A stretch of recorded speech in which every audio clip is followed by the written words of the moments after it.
Am I audible? And is my screen visible? Yeah, visible, sir. Yeah. Sorry.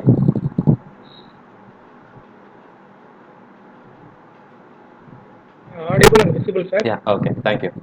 Uh, so good evening. Let's get started with week 8 discussion on heat exchangers course. So today we'll be discussing about condensers. There was one more numerical problem which we couldn't solve in the previous session, and after we complete that, we will discuss more about heat pipes today.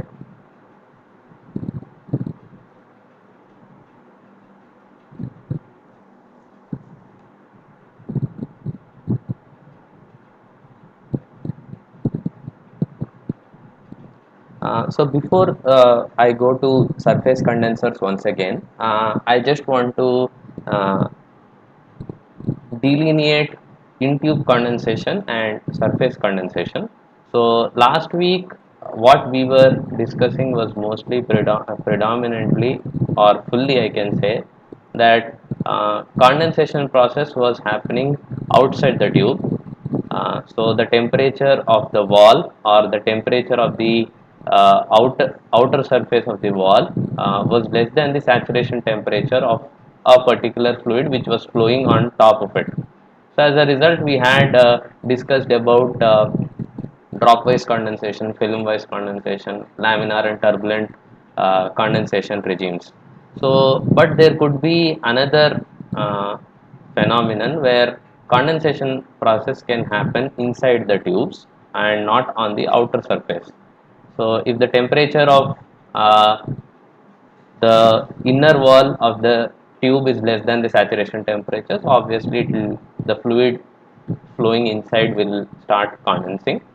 Or if we have an internal heat exchanger, like in some of the heat exchange, like some of the processes that we use in liquefaction of air or liquefaction of nitrogen, we have something called internal heat exchangers where one fluid is the hot fluid and the other fluid is the cold fluid. Say suppose this is nitrogen. So say this is the hot fluid and this is the cold fluid. So there could be a process where condensation can happen inside the tubes. So this kind of heat exchangers are also known as internal heat exchangers. So in these kind of heat exchangers, we see in tube condensation that is not any different. But in surface condensers and in tube condensation process, we cannot obviously use the same heat transfer coefficients that we predicted using the Nusselt's theory. Uh, Here we have during condensation, the superheated flow will first enter the tube. Then we have an annular dispersed flow. These are called flow regimes, or the annular or wavy flow, slug flow, plug flow, and then it is subcooled condensate. So it is difficult to predict a single heat transfer coefficient for the whole regimes, particularly in the case of multiple components. The prediction of heat transfer coefficients becomes a tedious task, and sometimes it is impossible to have a single heat transfer coefficient for the whole regime. And also I want to instead of putting questions in form of options, uh, I have seen the assignment for week 8, so I think the participants can catch easily from the points which I am sharing to you now. Instead of putting in 4 objectives and objective type questions and discussing, I thought I'll give a brief intro about in-tube condensation, and I think the participants can catch. So the condensation heat transfer coefficient is basically a strong function of mass velocity or mass flux. That means suppose I have fluid which first fluid 1, case scenario 1 where fluid 1 passes at 10 kg per meter square second mass flux, and another case scenario where it passes with a mass flux of 1000 kg per meter square second. So in these two cases, the heat transfer coefficient is not the same because the Reynolds numbers will be different. The flow regimes at different locations of the heat exchanger will be different. So it is a strong function of the mass flux and also the local vapor quality.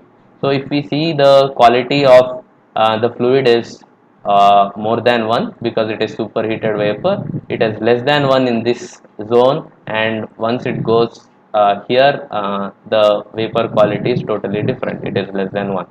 So depending upon the vapor quality too, the condensation heat transfer coefficients for in-tube condensation process will be different. So this is one of your assignment problems. Maybe you can. I have not put it directly, but you can check it from this slide. So this is the previous numerical which we didn't solve in the previous class. We will complete this problem and go with heat pipe discussion. So this is a surface condenser. I have taken this solved example from fundamentals of heat and mass transfer from Incropra textbook. So you can also follow that.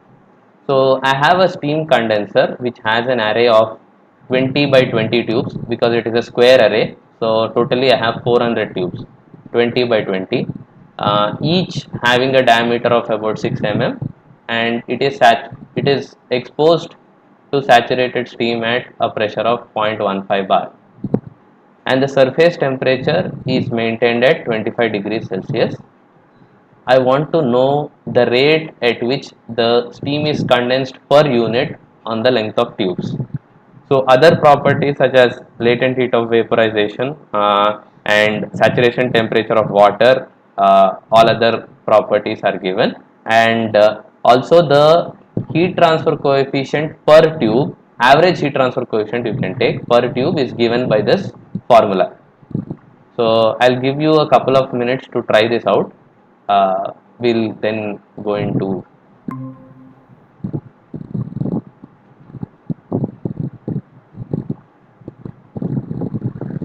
a simple physical problem which we want to know the rate of steam that is getting condensed per unit length.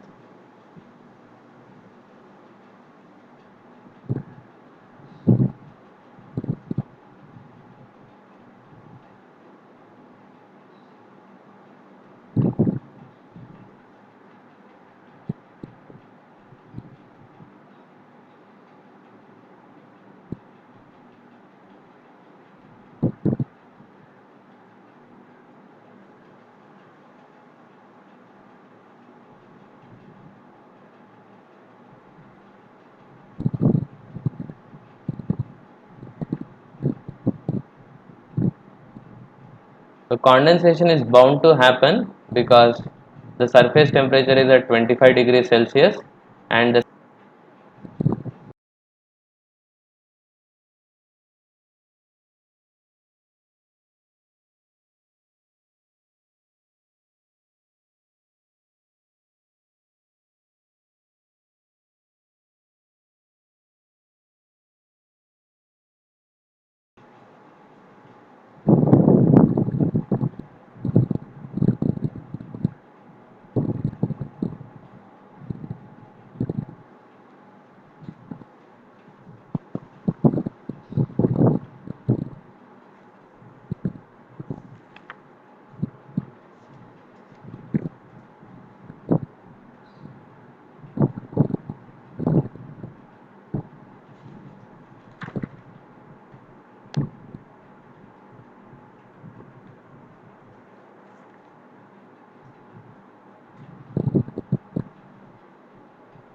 there is one term called HFG dash.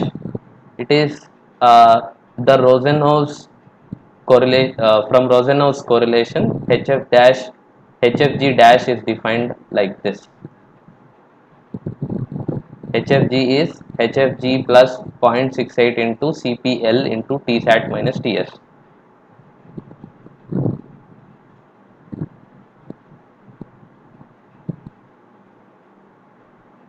can you plug this value here and can you tell me this answer for average heat transfer coefficient HDN?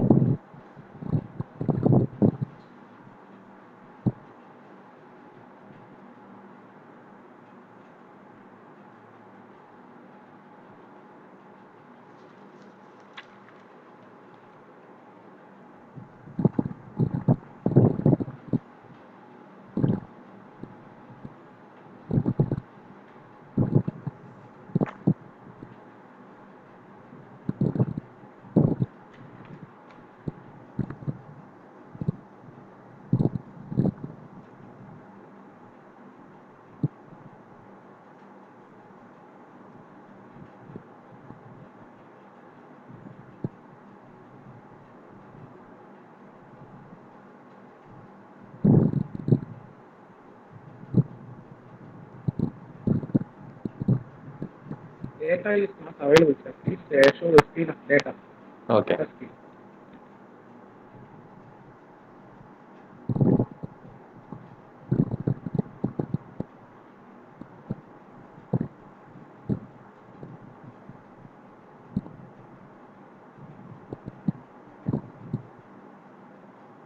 You can take n as 1 here because I require per tube heat transfer coefficient.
G is acceleration due to gravity, 9.8 meter per second square.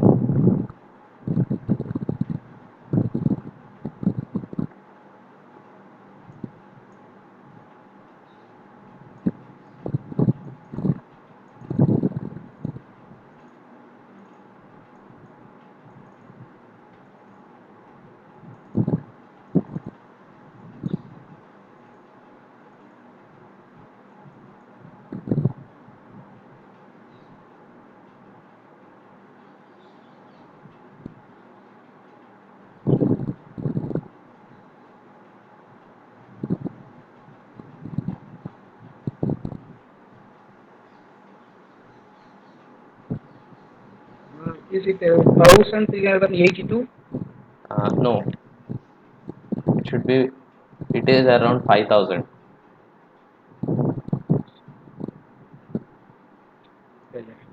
Have you applied correction for HFG? HFG dash should be I, taken. yeah, yeah, that should be. I perfect.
Is the calculation for HDN okay?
Okay, shall I show you the answer?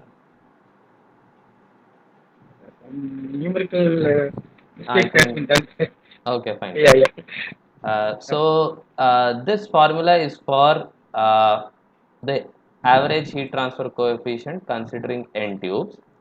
So we will first start with the average heat transfer coefficient per tube. So n becomes 1 for us. G is acceleration due to gravity. Rho L, rho V are already given in the data. KL is also known. Saturation temperature we are going to get from the table. And Ts or the T wall temperature and diameter of the tube on which condensation process is happening, raised to the power 1 by 4. So in this correlation, this is an experimental one. We have a correction that has to be applied that is given by Rosenau. This is commonly followed in both boiling and condensation textbooks. They write a correction for HFG. They denote it as HFG dash.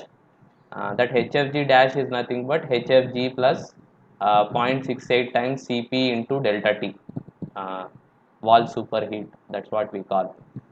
So the correction for HFG comes out to be 2455 kilojoule per kg, and it is in kilojoule.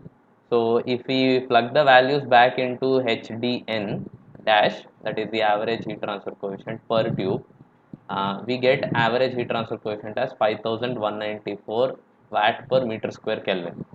So the idea behind calculating heat transfer coefficient is to know the average condensing rate for a single tube. So that is got from HA delta T. So for finding out HA delta T, we have found this exercise useful, and we found that now the heat transfer area on the tube side is already pi d into Tsat minus Ts.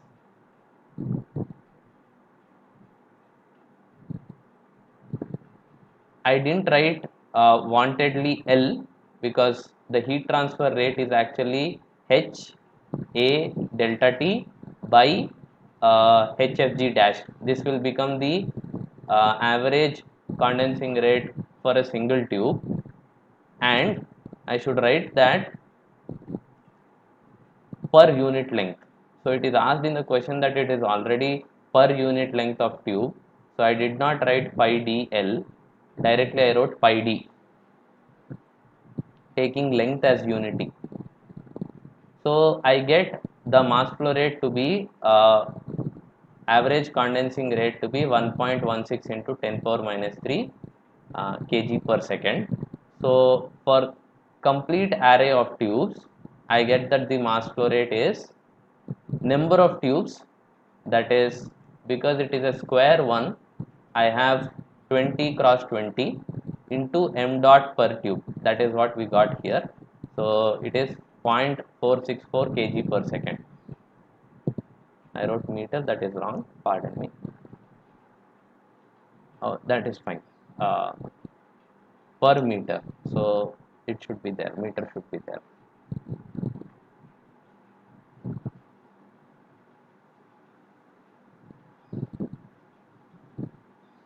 Any questions in this? Oh, no, sir, no, sir. Okay, we can go forward. So today's idea was also to introduce heat pipes and to do a problem on resistance network based on heat transfer. So I'll just give a quick intro about heat pipes. It is basically a simple device which has no moving parts and that can transfer a large amount of heat at constant temperatures. Why constant temperatures? We'll know the working principle and we'll understand that heat is getting transferred at constant temperature and that too without any power input. So it is actually a slender tube which is sealed on both ends, and a saturated fluid such as water or organic fluids or ammonia, helium, such kind of fluids can be sealed inside this at a saturated state. Uh, there are three zones in this heat pipe. So the first one is called an evaporator section, the second one is an adiabatic, and third one is called a condenser section. So in an evaporator section, the fluid at its saturated state is given some part of heat energy from the ambient or from the source. So because of heat interaction with the surroundings, the saturated fluid changes its state into vapor and enters into the heat exchanger, the heat pipe, because of high vapor pressure inside. So there is an adiabatic section, meaning that there is no heat interaction of this pipe in this region or in this zone. We don't want any heat interaction in this zone. And we reject some part of the fluid, some part of heat energy from the fluid to the ambient or to the sink. So that's called a condenser section, and the vapor that was traveling changes back its state into a liquid state.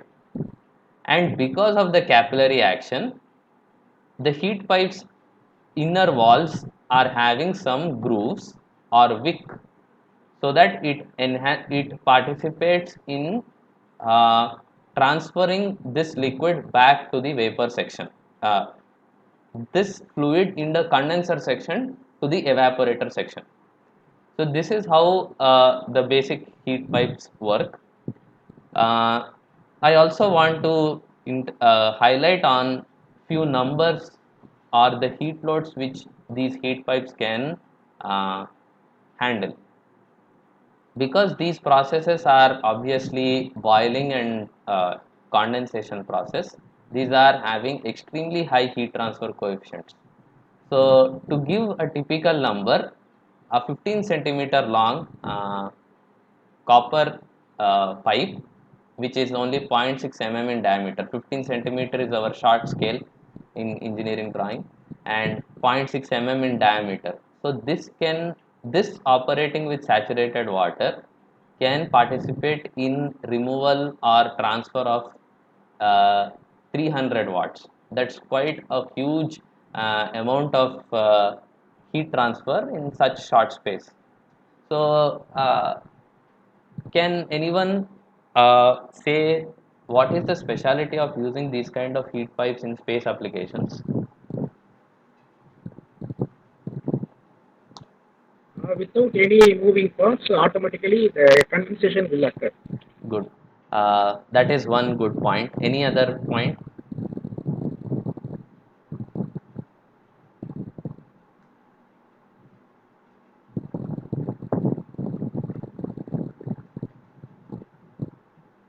Yeah. What you thought was in perfectly right sense, because it doesn't have moving parts.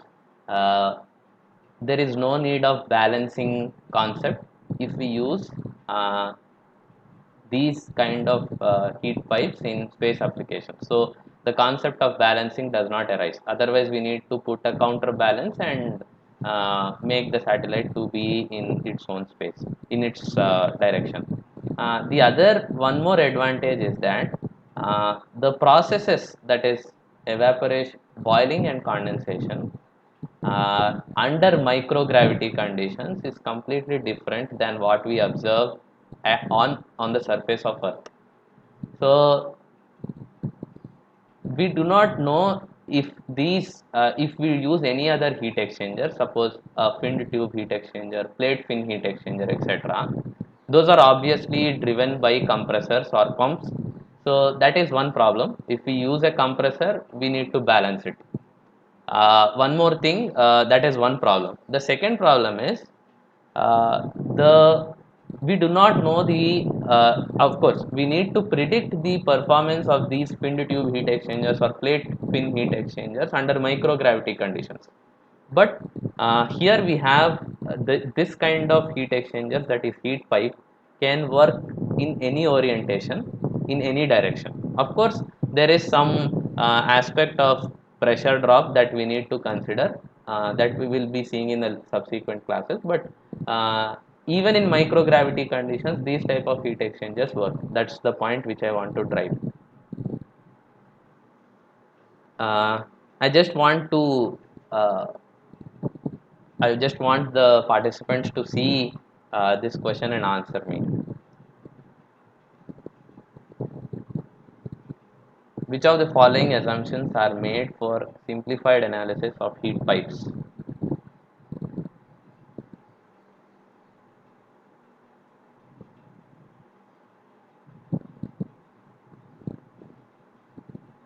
So, in our NPTEL So we lecture can videos, consider the effect of gravity is neglected, okay, and the heat pipe operates in steady condition. okay, Yeah. And uniform heat flux in evaporator and condenser circuit. okay, And fine, A, B, and D. correct. You are right. So these three assumptions have been made for the analysis of heat pipes. So A, B, D are the correct answers. I think only you are the participant. Am I right? Yeah. Yeah. Yeah. Okay, fine. Then we can continue. Okay. So in our NPTEL class, we found that there is a resistance network for uh, heat pipe. There are almost 11 resistance terms in our heat pipe problem. Okay. Uh,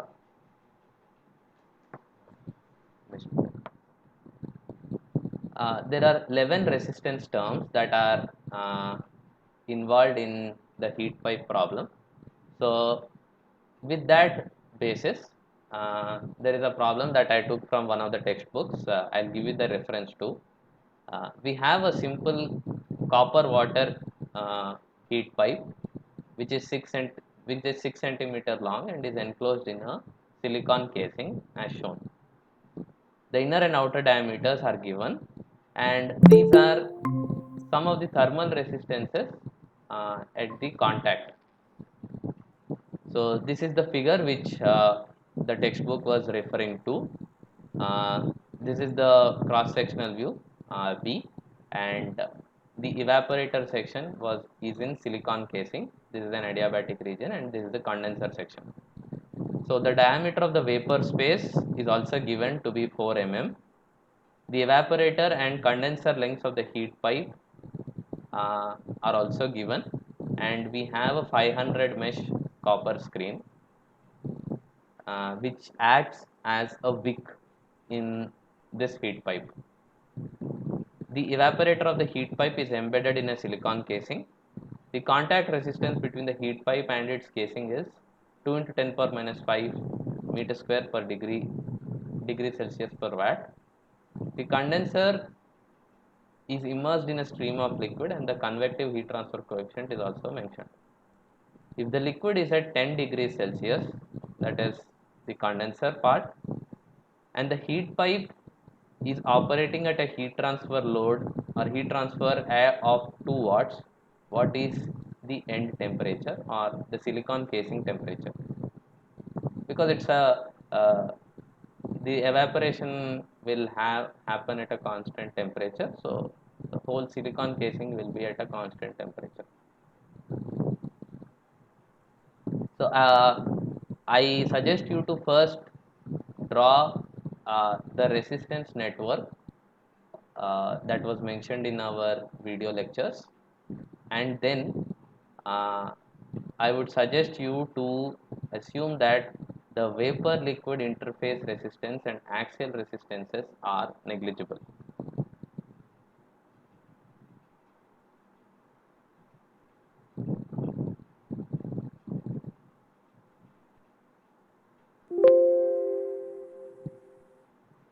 Maybe I'll show the heat resistance network. Do you have the resistance network in front of you?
Yeah, this is the resistance network that I was talking. You can have a look at this and go back to our problem.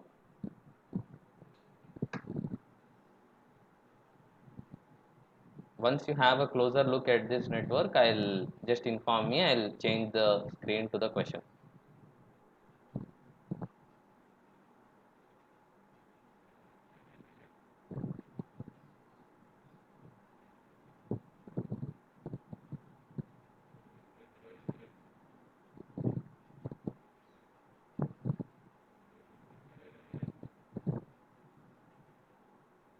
So neglecting the walls, we have 9 resistances of different sources. The first one is source evaporator constant contact resistance, evaporator wall radial resistance, evaporator towards wick resistance, vapor liquid resistance and evaporator, and the same will follow on the condenser side too, because the construction is same on evaporator and condenser. So whatever uh, terms we have on the evaporator side, it will be to the condenser side too, but with slight change in terminology.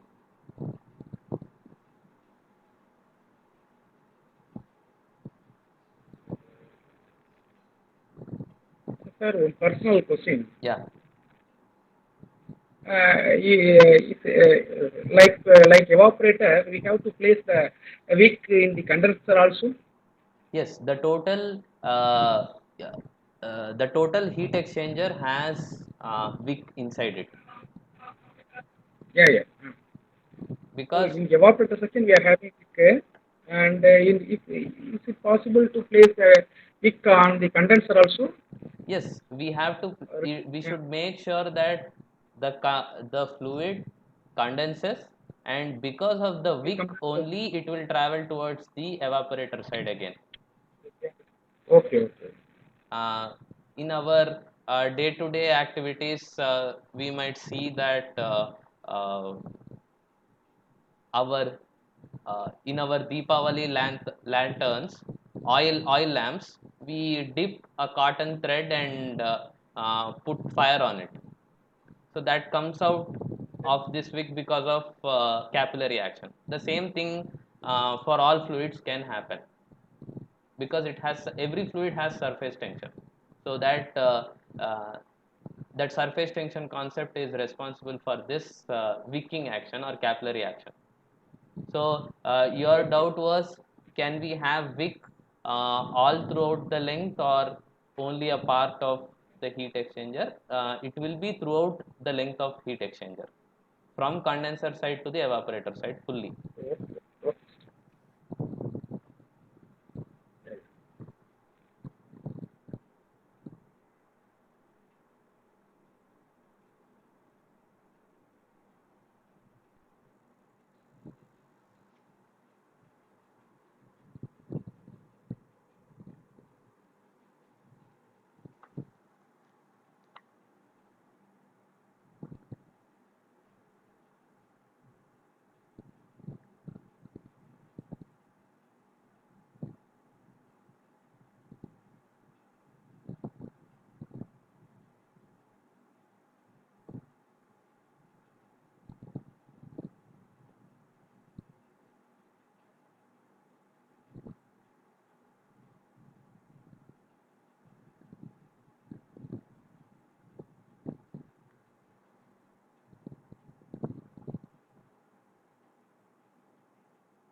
Once you finish having a closer look on this network, I'll show the problem, the numerical.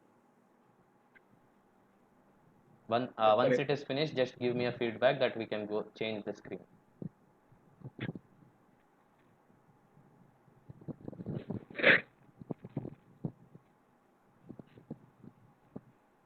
You can change the screen, sir. Okay, fine.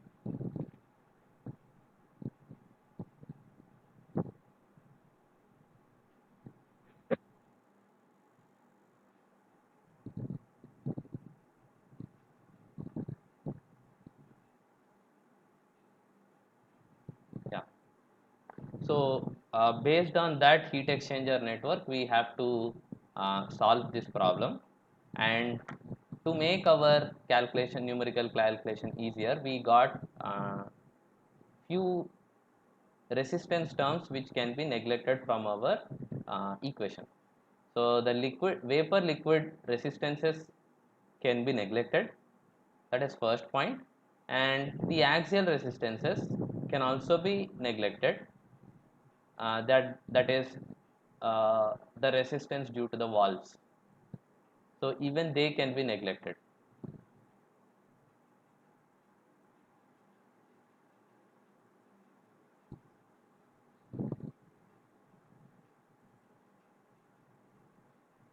So as a hint, I can tell you that the total resistance of the heat exchanger pipe, heat pipe, is RPE plus RWE, RWC, RPC. That is radial conduct, conducting resistance of the heat pipe at evaporator, comma condenser 2. So PE and P stand for evaporator and condenser, and again resistance of the liquid and the wick combination at evaporator and condenser. So we'll be left with only four resistance terms to deal with. So we need to find out once we find this, it is just uh, resistance problem. We are well aware of handling resistance problems now.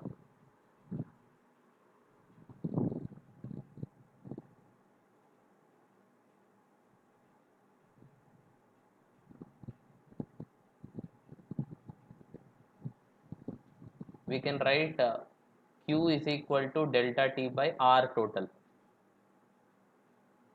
R total plus contact resistance. That is not negligible. The contact resistance is also given between the heat pipe and its casing is 2 into 10 power minus 5.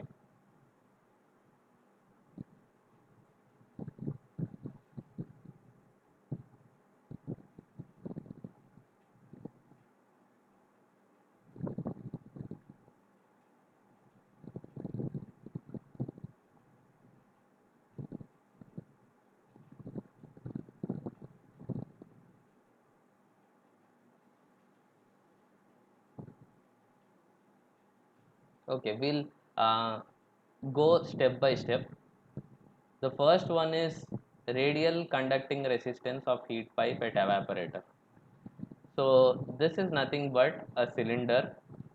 So the resistance is nothing but ln of d outer by d inner by 2 pi kl. Okay. So here one more aspect is that uh, we need to find out uh, the resistance of radial conducting resistance at the evaporator. Can you just find it out and give the answer? Ln of d outer by d inner by 2 pi kl.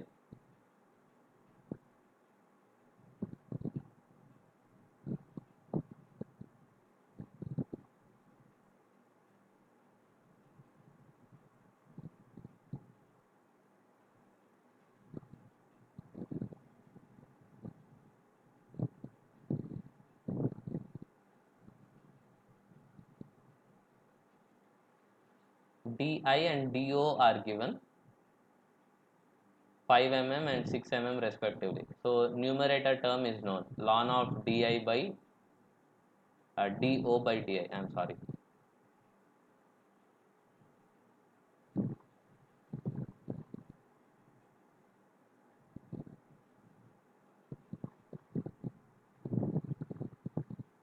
And the denominator is also known now, 2 pi kl, 2 pi k of that material. So length of evaporator is also given, that is 0.02 meters, and thermal conductivity of the evaporator material is also given, that is copper, 401 watt per meter degree Celsius.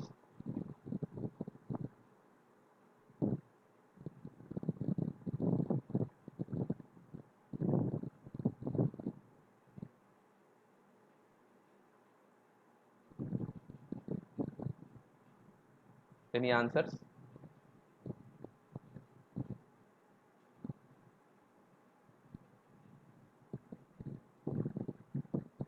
Is it 1.2 something? Uh, can you Or tell the order of W? magnitude? Are you getting it in order of 10 Pardon? power minus 3 degrees Celsius per watt? Around 3.5 or 3.7 into 10 power minus 3 degrees Celsius per watt.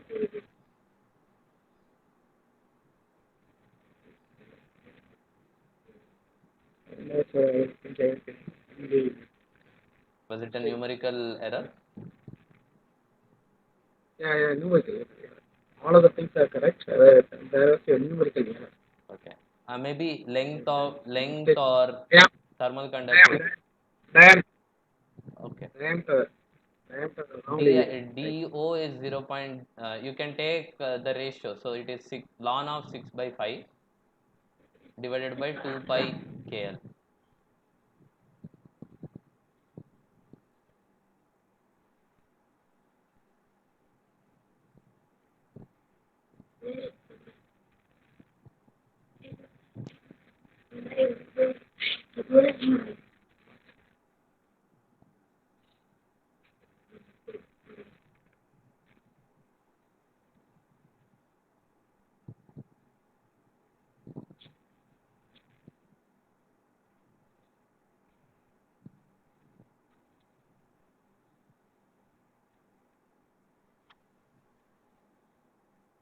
1.47.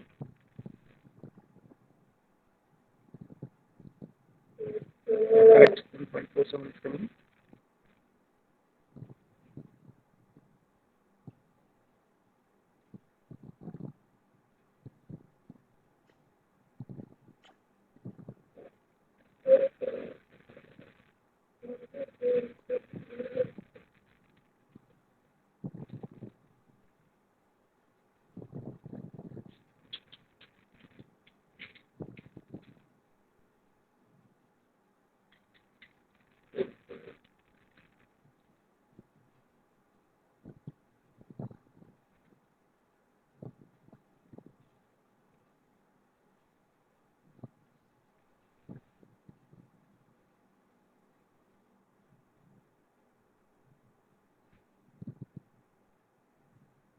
Okay, shall we move forward?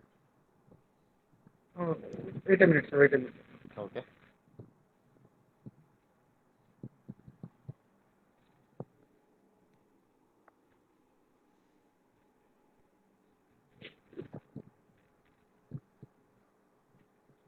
Okay, sir. You can.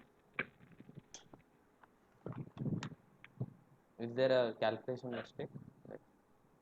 Yeah, yeah. Only calculation mistakes.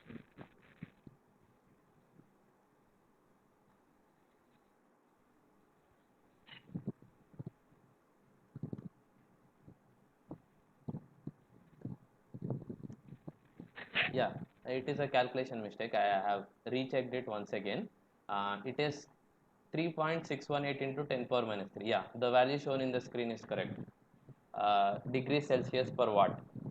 I think you have to take ln of 6 by 5, that is natural, it is base E divided by 2 pi LE, that is 0.02 into K of that material, that is 401 watt per meter degree Kelvin. So once you substitute these values, we'll end up with 3.6 into 10 power minus 3 degrees Celsius per watt.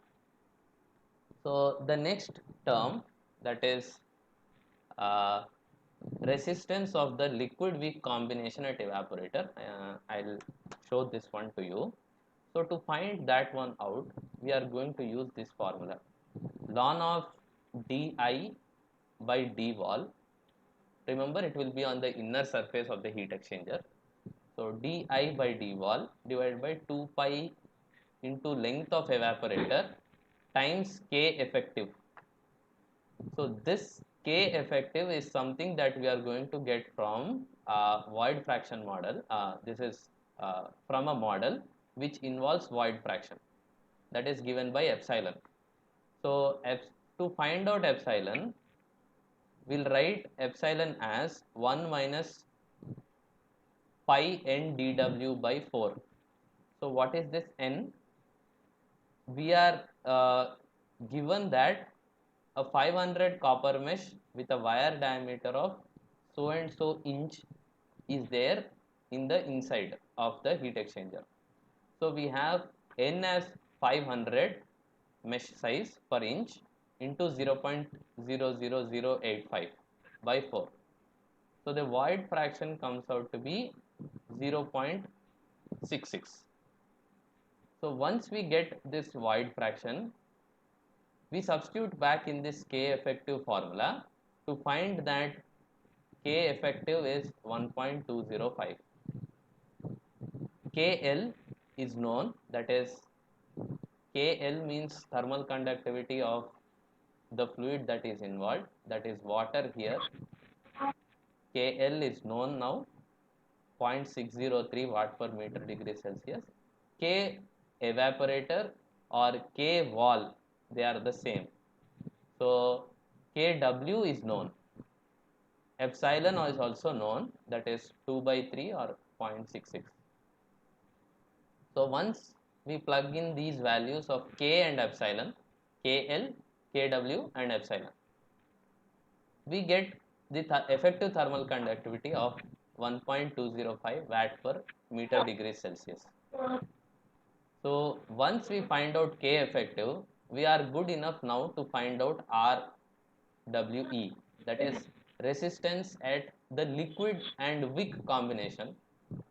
Again, it is ln of d inner by d wall divided by 2 pi k into k effective.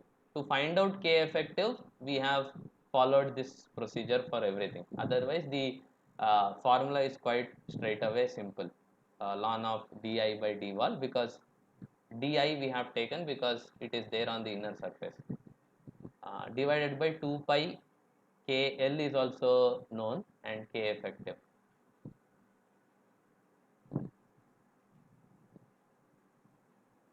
I'll give you a few minutes or seconds to absorb this concept, and we'll go forward. The first one, RPE, that is wall resistance, is quite simple. So I asked the participants to try. But this one we need K effective, so I thought I'll explain it to you.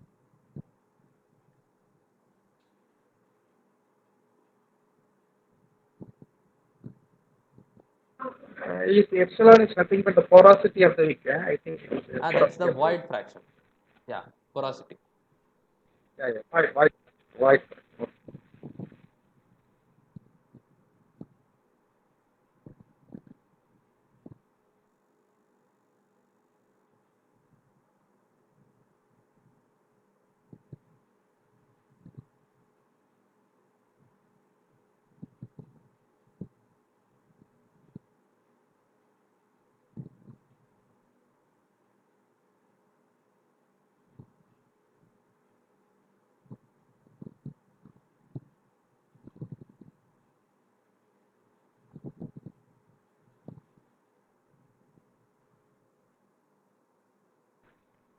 Okay, sir.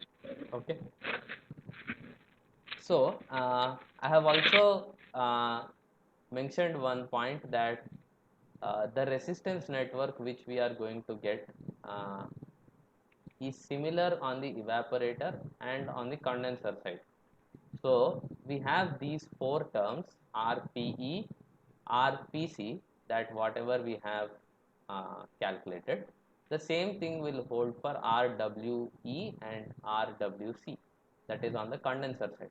Because I'm sorry, first two terms we have RPE and RWE, with a subscript E is evaporator. These two are C. So the first two terms we have calculated, and the next two terms are also similar to this. So we write R total as 2 times RPE plus RWE.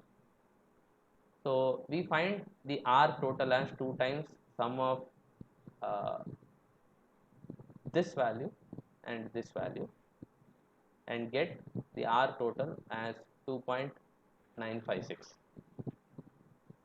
So once we get this resistance value, we'll go back to our normal formula of Q is equal to delta T by total resistance. So delta T is nothing but T silicon, that is the evaporator temperature, which is a constant, and T infinity, which is mentioned as the condenser side temperature.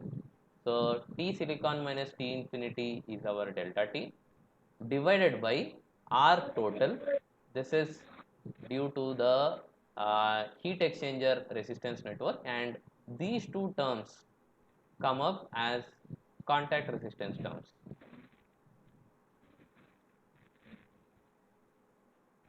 So the contact resistance is also given here for this side as 2 into 10 power minus 5 meter square degrees Celsius per watt. That is the contact resistance between the heat exchanger and its casing. We have a silicon casing, so at contact we have. So some typical values are there in this textbook also. You can go and refer, obviously, to appreciate the level of contact resistance. If we need uh, some numbers to work out with, you can go and refer these. But however, that table is not required. It is already given in this problem directly that the contact resistance is 2 into 10 power minus 5 meter square degree Celsius per watt. So we will take that value and divided by pi dl plus 1 by heat transfer coefficient on the condenser side times pi dle.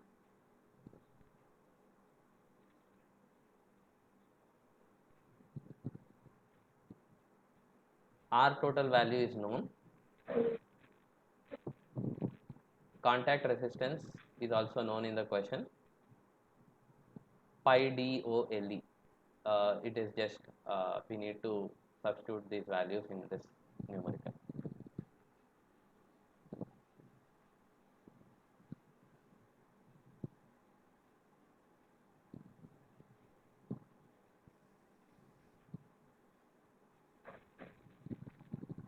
Okay, sir. Is the explanation satisfactory?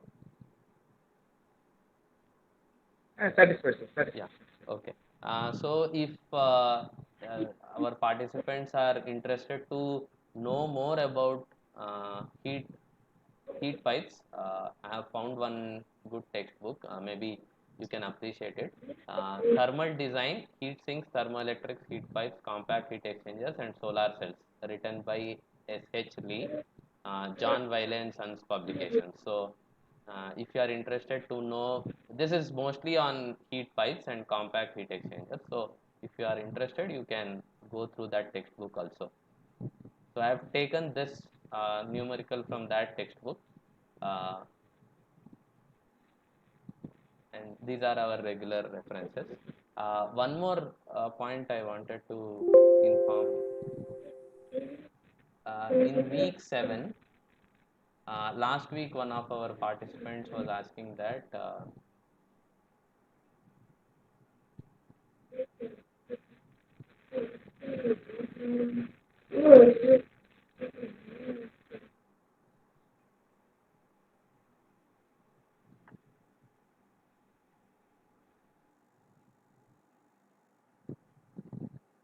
yeah, this was a similar problem which we tried in our class, but one of the participants was asking me how to find out the length of the tube without knowing the overall heat transfer coefficient.